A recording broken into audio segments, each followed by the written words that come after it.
Pourquoi est-ce que vous attirez toujours les mêmes personnes en amour et en amitié? Pourquoi est-ce que vous répétez toujours les mêmes schémas dans vos relations? Pourquoi est-ce que vous n'attirez pas les bonnes personnes qui vous correspondent?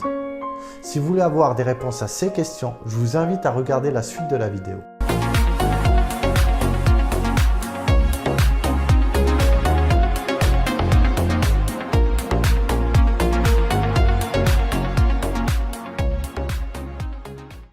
Bonjour, je suis Belk, hypnothérapeute depuis quelques années avec des compétences et outils que je mets au service des gens pour qu'ils changent par eux-mêmes parce que la solution est toujours en vous. Je vais tâcher de vous expliquer le processus d'attraction afin de répondre aux questions que je viens juste de poser au début de la vidéo. On est attiré, que ce soit physiquement, mentalement ou émotionnellement, par des personnes, je dis bien dans 90% des cas, qui compensent un manque qu'il y a en nous. Dans les autres cas qui sont assez rares, c'est une personne qui va nous élever vers le haut, ce qui est assez rare, je le dis. Vous allez me dire, mais qu'est-ce qu'il raconte celui-là? J'ai un manque moi, mais je suis avec une personne parce que je l'aime. Détrompez-vous, dans la majorité des cas, comme je l'ai dit, nous sommes attirés par une personne ou nous attirons une personne parce que ça, on a un manque en elle, on a un manque en nous et c'est pour penser, on se sert de cette personne pour penser cette blessure de l'enfance et on est le pansement de cette personne pour qu'elle pense cette blessure de l'enfance. Lors du moment de la séparation, je dis bien séparation amoureuse, il peut y avoir un décès, une maladie, un déclic qui va provoquer ça. Et ça va réveiller cette blessure de l'enfance qu'on appelle communément. Bien sûr, tout ça, nous le faisons inconsciemment. Tant que tout se passe bien dans la relation, on n'en a toujours pas conscience. Mais lors du moment de la séparation, je dis bien séparation amoureuse, il peut y avoir un décès, une maladie, un déclic qui va provoquer ça. Et ça va réveiller cette blessure de l'enfance qu'on appelle communément les blessures de l'âme.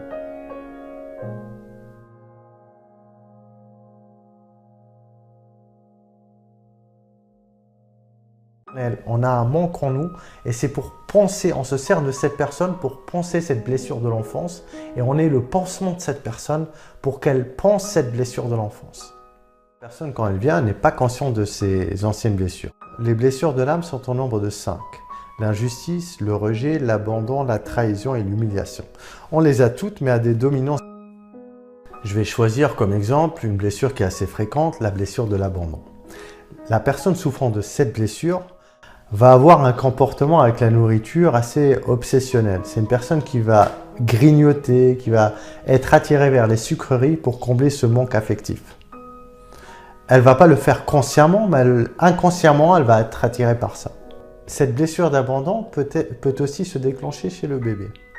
Quand un bébé commence à pleurer, 10 secondes, 20 secondes, 30 secondes, 1 minute, 2 minutes, 3 minutes, 15 minutes, 20 minutes, 30 minutes, et que sa maman est occupée, ne l'entend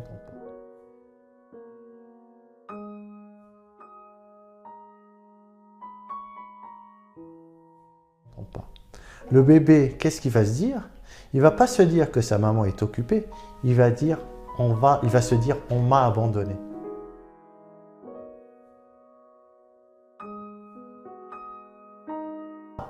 Avoir à subir le poids de la solitude.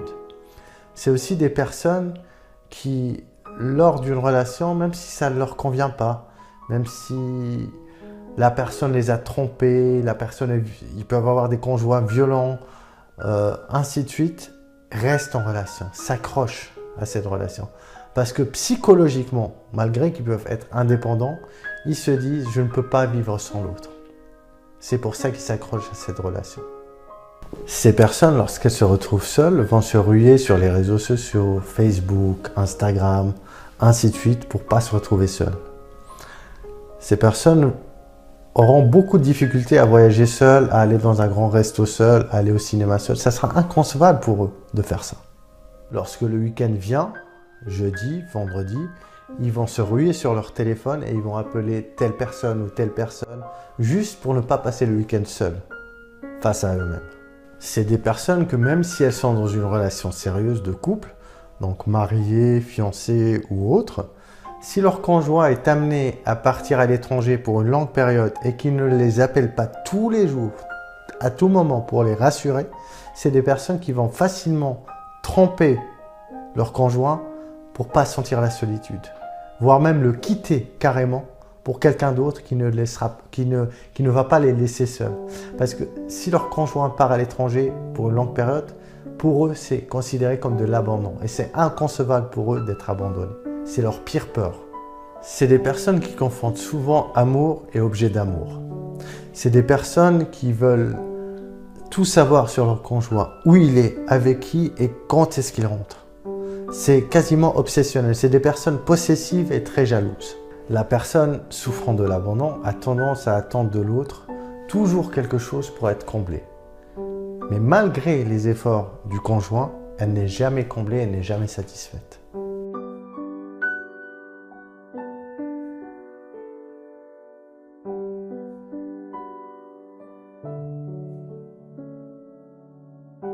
Personne souffrant de la blessure de l'abandon, vous la verrez souvent avec son conjoint dans les réunions familiales, lors des soirées, mais tout le temps avec.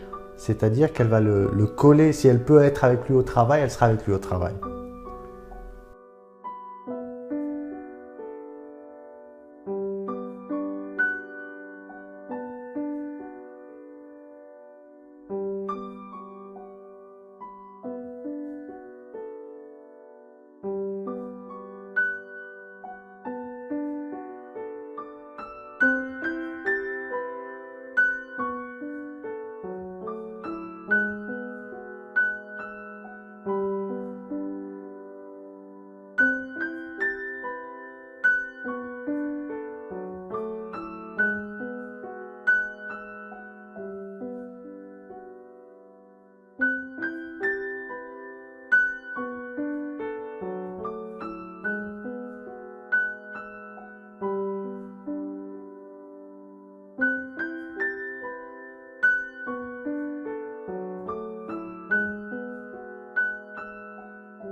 À tout moment, pour les rassurer, c'est des personnes qui vont facilement tromper leur conjoint pour pas sentir la solitude, voire même le quitter carrément pour quelqu'un d'autre qui ne va pas les laisser seuls.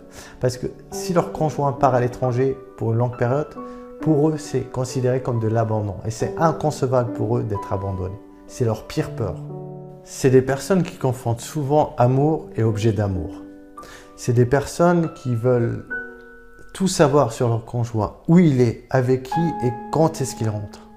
C'est quasiment obsessionnel. C'est des personnes possessives et très jalouses. La personne souffrant de l'abandon a tendance à attendre de l'autre toujours quelque chose pour être comblée. Mais malgré les efforts du conjoint, elle n'est jamais comblée, elle n'est jamais satisfaite.